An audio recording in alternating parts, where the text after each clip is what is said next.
This week, a truly remarkable pony from the Ohio countryside meets a young city girl in need of help with a life-threatening illness.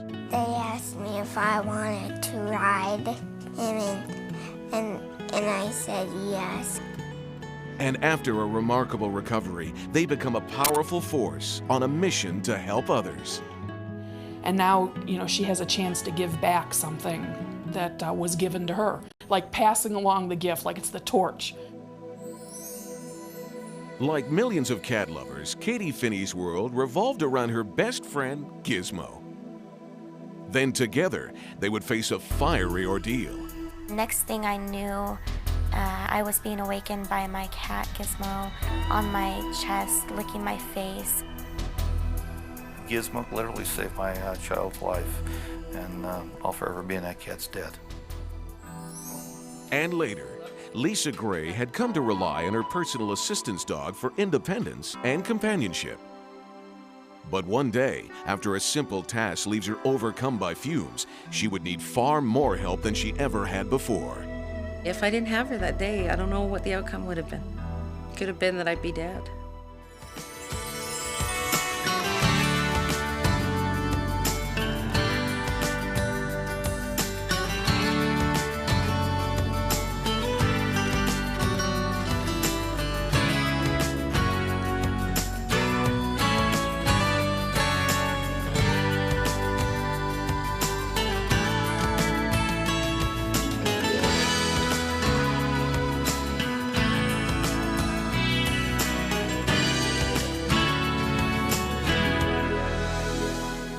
After nearly 6,000 years of domestication, the 20th century brought radical changes to the world of the horse. Today, instead of being a beast of burden, the modern horse enjoys a major role in recreation and organized competition. In our next story, we'll learn about an astonishing new role for our old friend, the horse. A few miles north of Akron in Bath, Ohio, Petey heads out for his ritual early morning romp.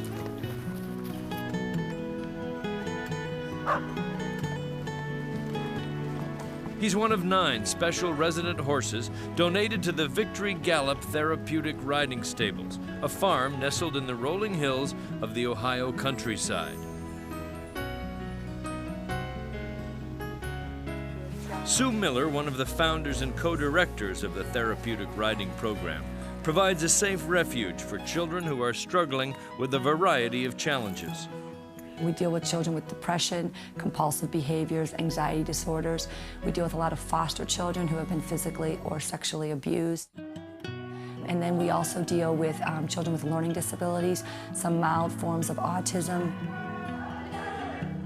Along with Sue, Kim Burno co-directs the riding program. We thought we'd specialize our program more to work with children with emotional and behavior challenges and then life-threatening illnesses. But despite the healing work being done at Victory Gallop, Sue and Kim felt the need to do more. What about the children who were too sick to come to them? My husband and my brother-in-law, David Miller and Richard Miller, dressed up in a horse costume. And we would go to Rainbow's Babies and Children's Hospital in Cleveland, and we would go room to room on the oncology floor. And they would act really silly, and we would read stories and do horsey things and gallop into the rooms and give rides to the kids in this costume. And we kept saying how phenomenal it would be if we could come across a pony that we could actually take into the hospitals. It suddenly occurred to Sue that Petey might be a candidate for the job. Richard Miller, former horse impersonator and a regular volunteer at the stables, became his handler. He was brought to the farm, and he was this cool little guy. He was pretty well known to have a really nice disposition, just didn't know how exceptional he was. Here around the farm, he is constantly in trouble. He escapes daily in the summer and goes to my neighbor's house and cleans out their bird feeders and then lays in their backyard and suns. He's constantly out in the pasture grabbing horses' ears and grabbing their noses and hanging on. Sometimes you try to bathe him and he'll plant his feet and you gotta yank him and push him from behind it. Even though Petey was a little prankster, Sue, Kim, and Richard sensed that there was something special about him. Kim and I fell in love with him, brought him home, and contacted Akron Children's Hospital and started to work with the volunteer office on trying to get Pete in the hospital.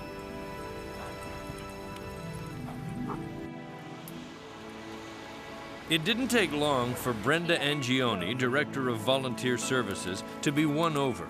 But first she had to convince hospital administrators. I went to my boss and I said, Don, I have this great idea. What do you think if we bring a pony into the hospital? And he said, well, you know, Brenda, next you'll be asking me for birds and cats and who knows where it'll end. Despite initial reluctance, the idea was given the green light and Project Petey took its first tentative steps. Come on up and say hello. Hi, Polly. Get him.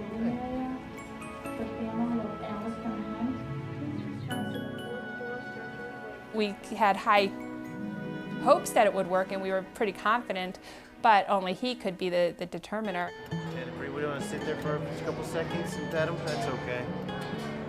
His gentle nature just sold Different than people. before, huh? Remember how we get him so shaped? Did you think you'd see a horse today?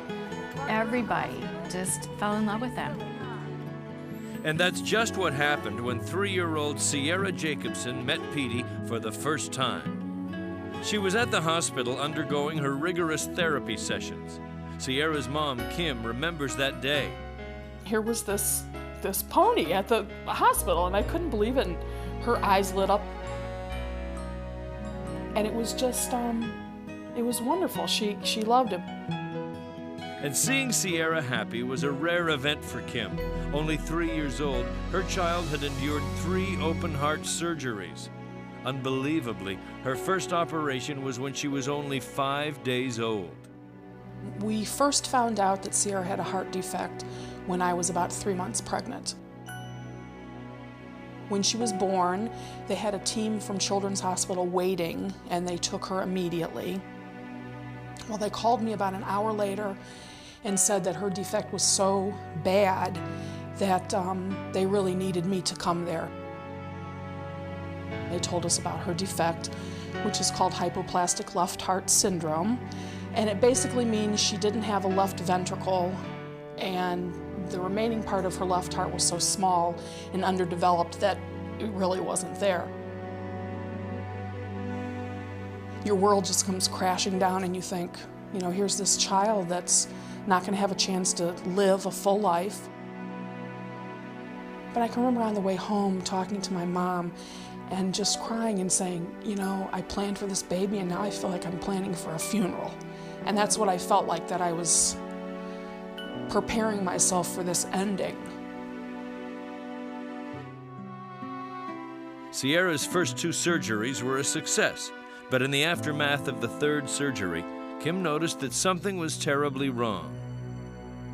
Then the 3rd day post-op, they went to get her up, and we got her out of bed and we started to walk her along the hallway.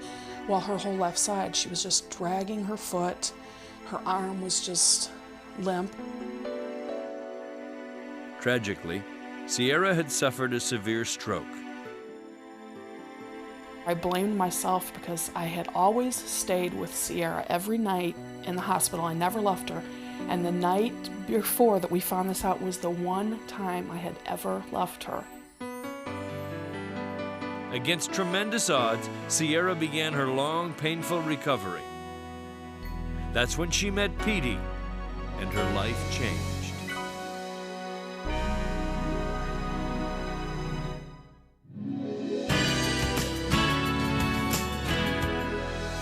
When we return, fragile young Sierra meets Petey the pony for the first time. It was an instant relationship between the two of them, and he right away, you know, nuzzled her. Their miraculous story coming up next. In 1915, the horse population in America peaked at over 21 million. Today, there are about 5 million pleasure horses across Canada and the U.S. A very select few find a remarkable calling which would have been unimaginable just a few short years ago.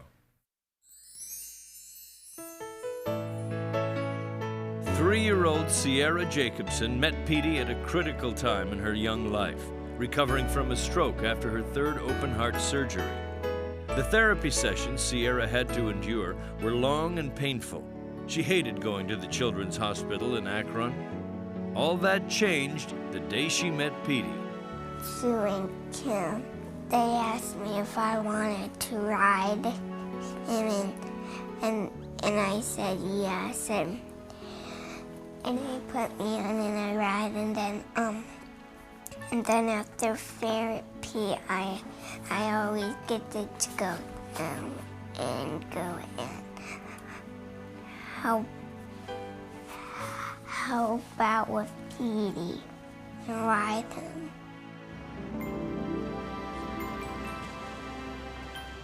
It was an instant relationship between the two of them. She wasn't backed off at all. She wasn't afraid. She just marched right over there and started petting him.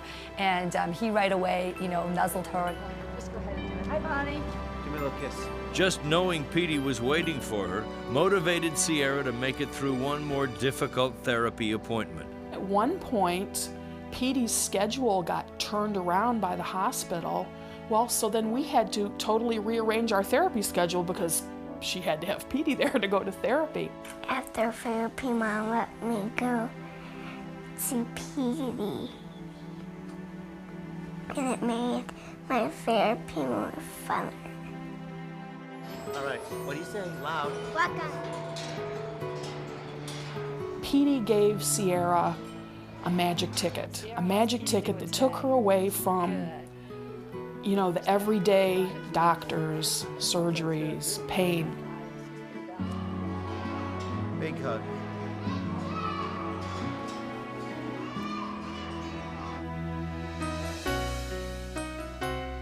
Today, with Petey's help, Sierra, now 6 years old, has made an amazing recovery from her stroke, physically and emotionally.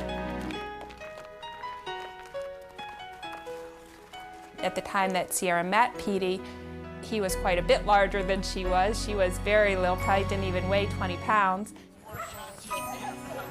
And for her, because she was born with her heart defect, she's always been very weak and very frail and very slight in nature. And so with her, just the self-confidence that she's got the ability to, control something that's bigger and more powerful than she is. He really is a gifted pony, and that's nothing that we trained him to do. He came with that. He's just blessed. These days, Sierra's a member of the Victory Gallop family. She's a regular in the therapeutic riding program. And now she rides Rico, one of the biggest horses in the stable. She walks right in the tack room, gets her helmet, puts her vest on, grabs her brushes, can almost tack her horse up by herself except for her size. Okay, you're too heavy, I'm not done. I'll never forget the first day she rode Rico totally by herself. Here was this little tiny thing commanding this horse, and he just was doing everything she told him to do. It was just a wonderful thing to see that she had that much self-confidence. And her pride shows. These days, she's Richard's right-hand helper when Petey visits other children at the hospital. I'd give her the little end of the sort of the knotted end of the lead rope, and I said, come on, you want to help me lead the horses? And I'd help her. And so then she was totally hooked. She goes now purely for the love of it and to give back. And I think whether she cognitively thinks about it, but I think subconsciously it's like, here's people who walk in the shoes that I used to walk in. And now, she has a chance to give back something that was given to her. Like passing along the gift, like it's the torch. Pass the torch along. Just like when Petey and Sierra first met a few years ago, Petey brings his special gift to all the children who meet him. He's never in a hurry. His eyes kind of are the big brown liquid eyes that just kind of welcome a person into their world. Absolutely, he won't hurt you at all. He won't hurt you at all. Here, take my hand. Reach out. Nope, he's just going to walk with me or take her hand. He's a very good listener for a frail child. That gives them the feeling that they aren't as weak or frail as they might think they are. I have you, okay? I have you. I want you to hold on to this right here. It gives them a little bit of joy in their day, and he brings smiles to so many kids' faces. And he just has this sense of just knowing when he's with the children that he's just a calming influence. Petey makes his way through the maze of hospital corridors in search of those children who aren't able to come to him.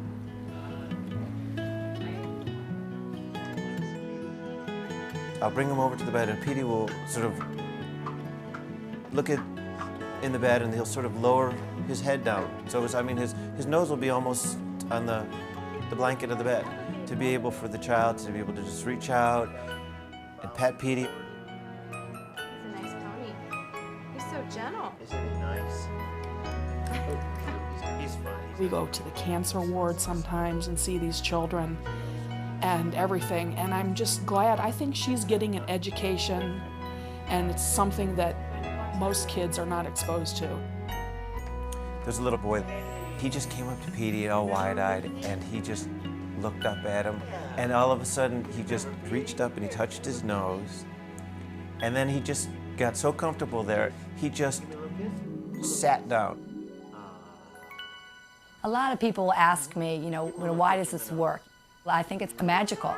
It's always amazing to me, and it always brings tears to my eyes when I see the relationship that these kids get with the animals and how different horses touch different children.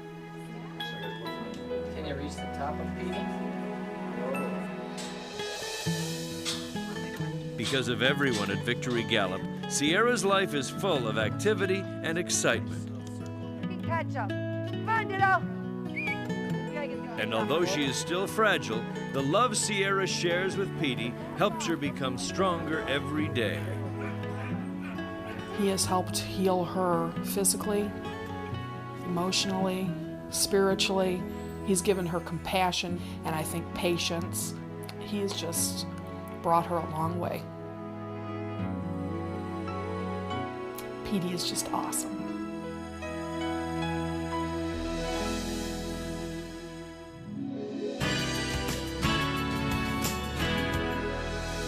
When a young man makes an impulsive decision, his family is less than enthusiastic. He was showing me the dog, and I said, we don't take pets, so just take that right back. And as the puppy grows, things go from bad to worse until one fateful afternoon. I had just gotten off the graveyard shift, and I thought I'd make something on the stove. Animal Miracles will continue.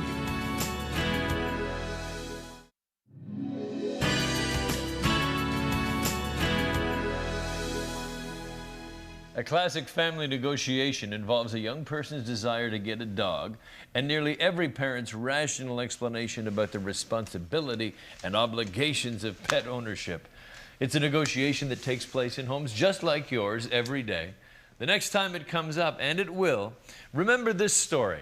It's about a dog who started out as one big argument and a parent's biggest headache. Maggie has been with the Buey family for almost 15 years. She's Mom Donelda's dog now, but it didn't start out that way. Our son Rob was 19 years old, and after leaving school he decided he wanted to be independent, and so he and his friends took up residence in a house close by. And they decided they wanted a pet. We grabbed the local paper and went through the classified ads. There was Maggie. She was the small runt of the litter. I asked the lady how much she was asking for the puppies, and she said we're asking $25. And between myself and my two friends, I think we came up with, $18 and change. She's a bargain dog, definitely, but she's worth her weight in gold. But at that time, Donelda didn't think so. He was showing me the dog, and I said, take that dog back right away, because someday you're going to be leaving your your present place, and you'll be either coming home or going to another place. And they don't take pets, and we don't take pets, so just take that right back. Robin wouldn't hear of it, and he moved into his new house with his friends and Maggie. The trouble was, those living arrangements didn't last, and before long, Robin was back on his parents' doorstep with Maggie in tow. His parents were not amused. I had promised that, you know, hey, the dog's not going to be around for long. I'll find a good home for her. I guess a month turned into 2 months, 2 months turned into 6 months. The dog's still here, getting bugged probably once a week. You know, have you found a home for the dog yet? Maggie was a completely undisciplined dog when she came to us. The only thing she understood was that she was to do her business outside. She chewed up shoes all the time. And she loved to dig in the garden, and she would go out into the back and she'd dig a hole and we'd fill it up, and she'd dig another hole, and she dug it so deep we thought she was headed off to China.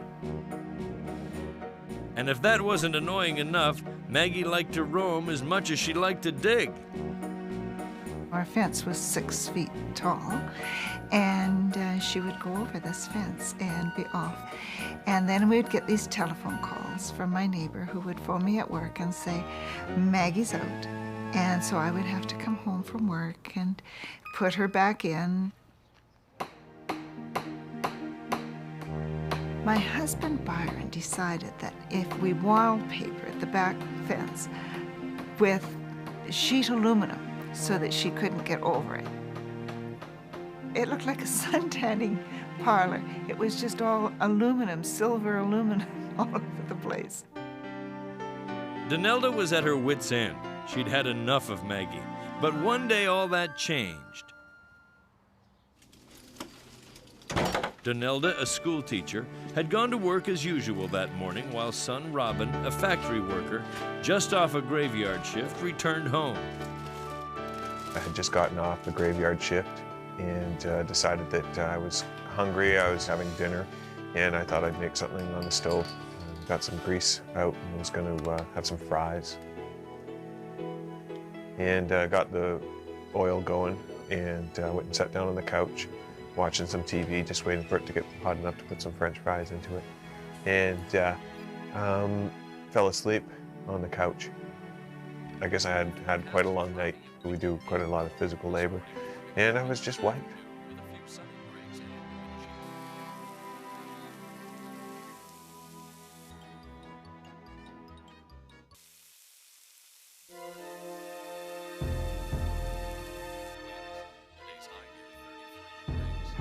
I sleep quite heavy, and I was out.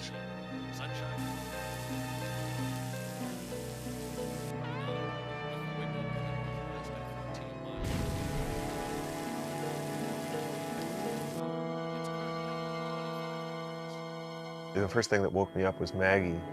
She was on my chest. I just remember pushing her away at first and saying, you know, would you leave me alone?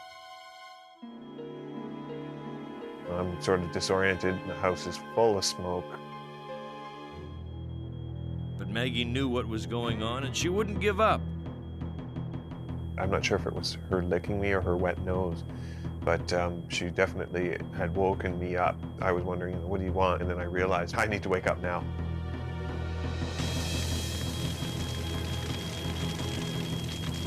There was so much smoke, he crawled out to the kitchen on his hands and knees, and that's when he saw the flames. The fire was leaping up the cupboards.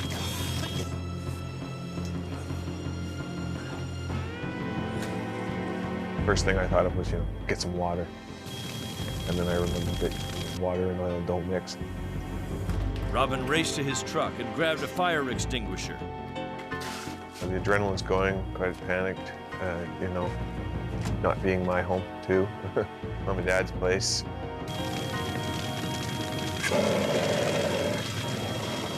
It wasn't just a little smoke damage. I did a pretty good job of it.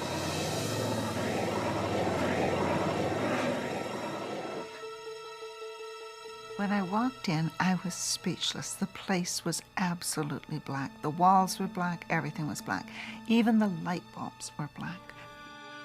Donelda was mystified by Maggie's behavior. She was working from instinct. I think these animals have a way of knowing things that far surpass our understanding. A tragedy had been averted. So what did Donelda think about Maggie now? We think the sun rises and sets on Maggie. She gets her discipline when she needs it, but generally we treat her rather royally. And when Robin decided to move out a second time, Donelda had changed her tune. I think that Rob needs a dog that's a little more laid back. And so when he wanted to take Maggie, I said, no, you're not taking this dog. You just leave her where she is. Mom had come quite attached to Maggie and decided that she was keeping the dog. There you go. There's the girl. And after 15 years, Donelda still looks at Maggie and counts her blessings. We wouldn't have the house. We wouldn't have Rob. And since then, Rob is married, and we have our very first grandson, and we wouldn't have any of that if it wasn't for Maggie.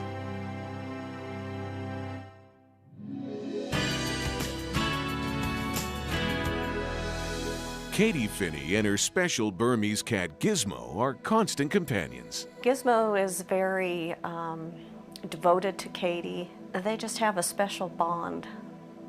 Then, one night, Katie and her entire family will need a miracle to survive a silent killer.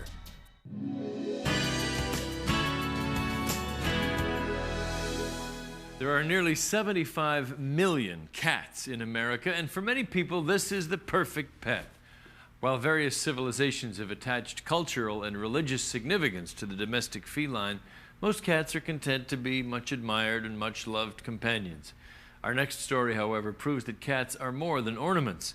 They can exhibit extraordinary perception and intelligence. Animals have always played an important role in the Finney household. Mom, Kathy Finney, is devoted to her Burmese cat, Brute, and daughter, Katie, to Brute's brother, Gizmo.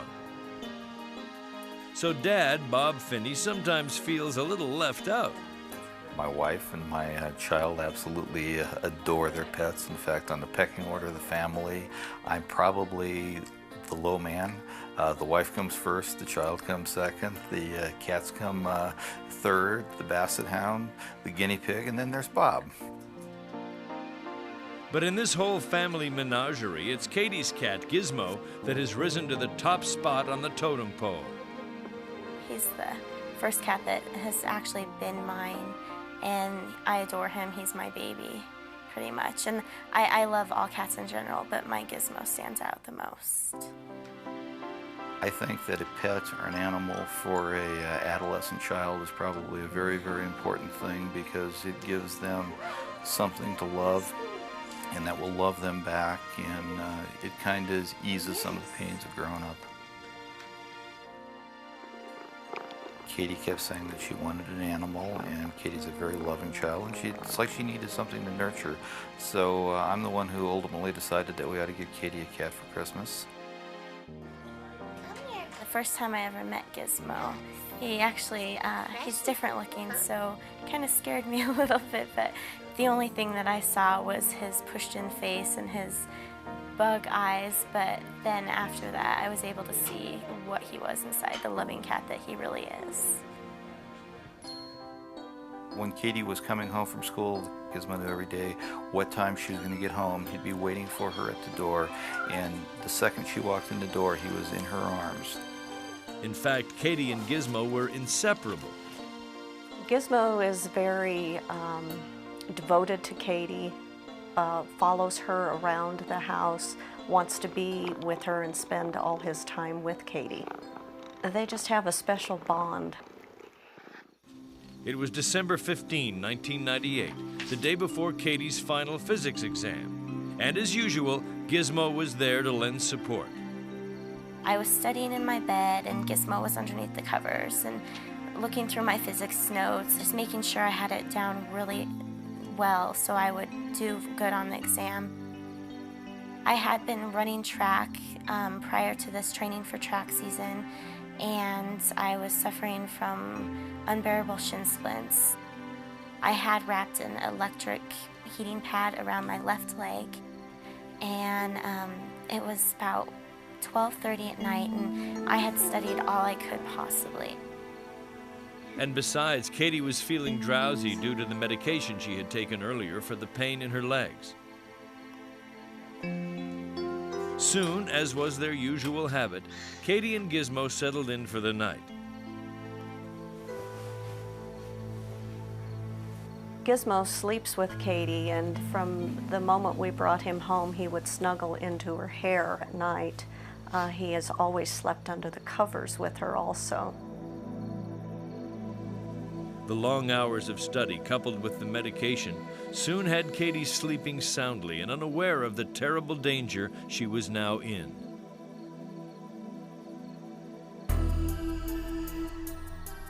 The heating pad wrapped around Katie's leg had shorted out and had started to burn through the bedclothes.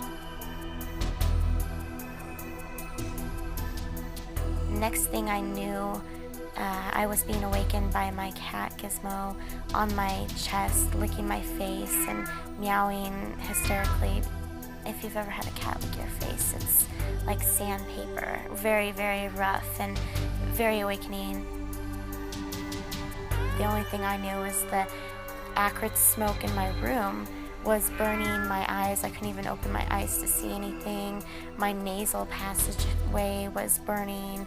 My throat, every breath I took, it burnt my lungs and my throat.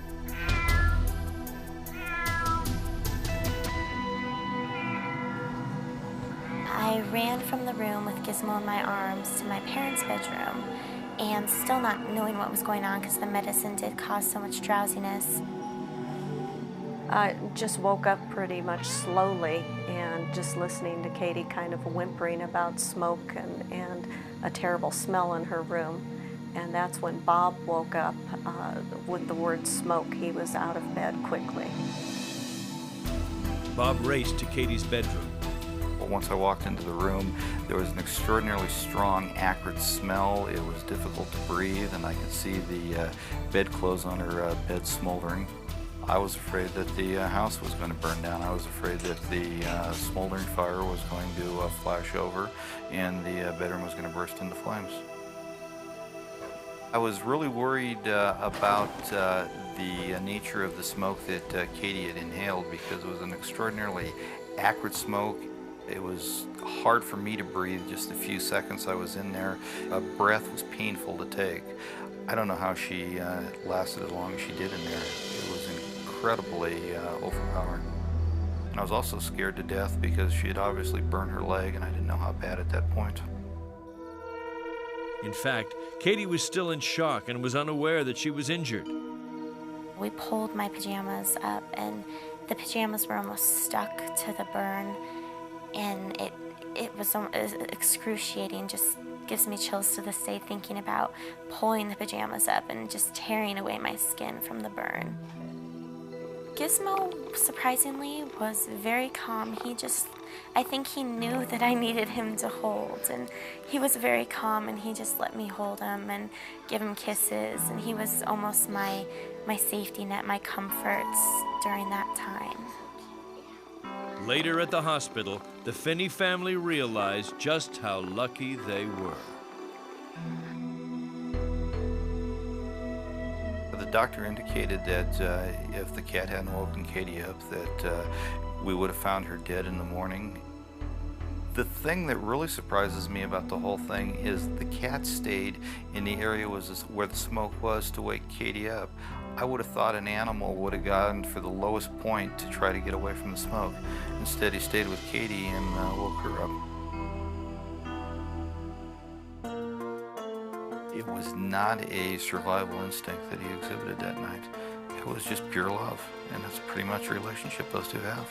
Gizmo literally saved my child's life, and I'll forever be in that cat's debt.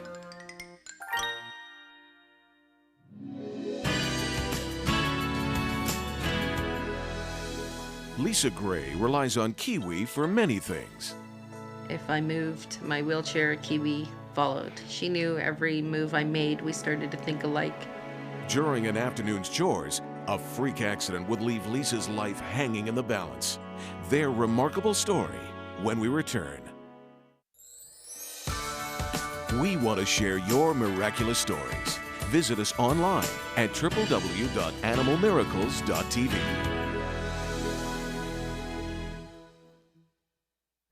When we think of working dogs, we think of police dogs, hunting dogs, watchdogs. Well, this is my good friend Phoenix. He's a new kind of working dog, an assistance dog.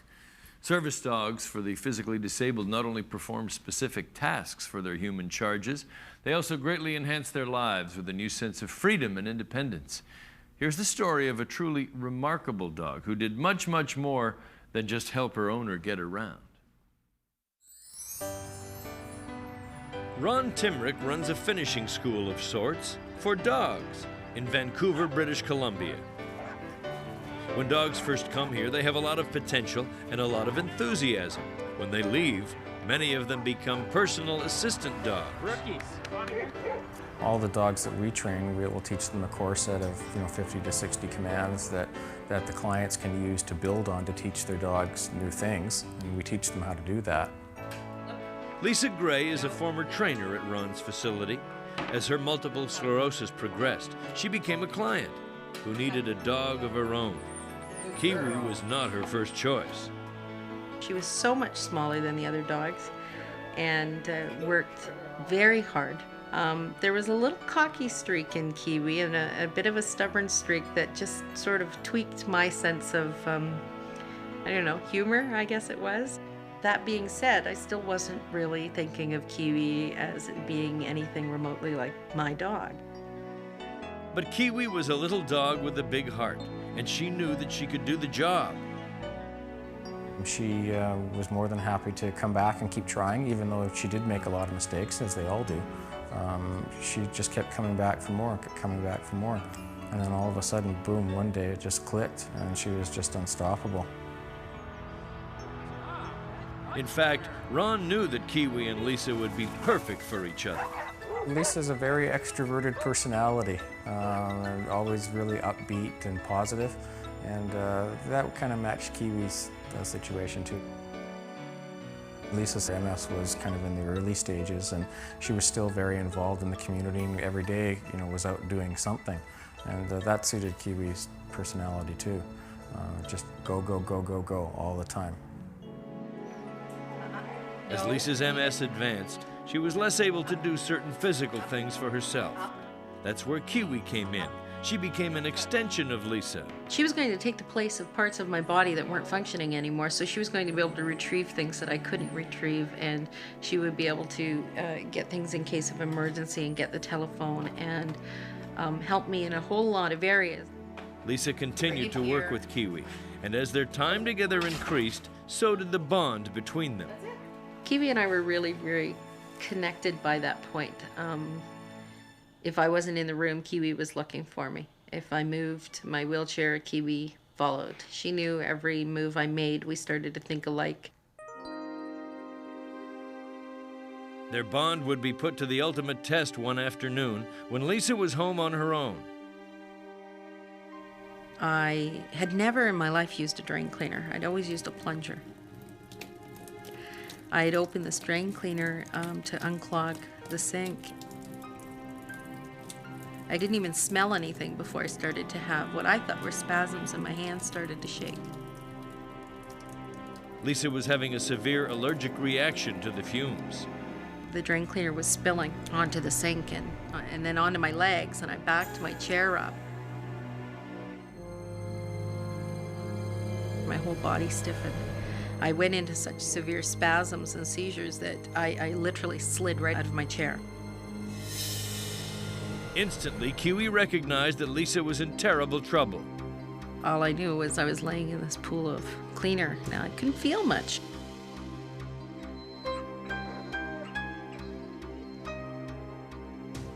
All of a sudden, Kiwi was just there. I hadn't even called her at this point, and she was just here, and she knew something was wrong. She went and opened the front door and ran up and down the halls barking.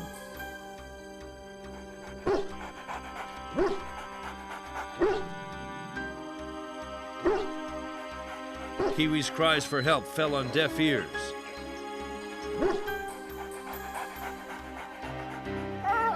And after a few moments of doing that, Kiwi became very frustrated.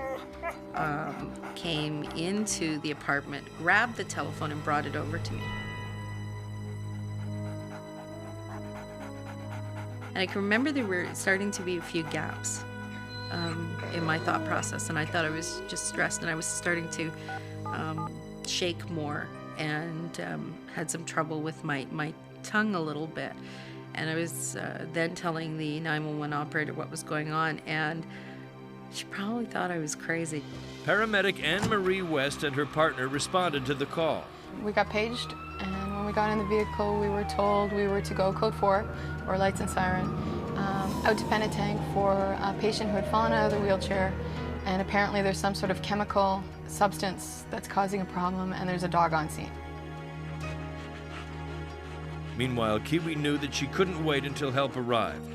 With her paws burning from the chemicals, she began to pull Lisa away from the poisonous spill. She was standing right in the middle of this chemical stuff, and then grabbed me and started to pull. And I was trying to get her to stop pulling, so I knew that she was probably burning herself. As Kiwi desperately tried to pull Lisa from the pool of toxin, the paramedics arrived on the scene.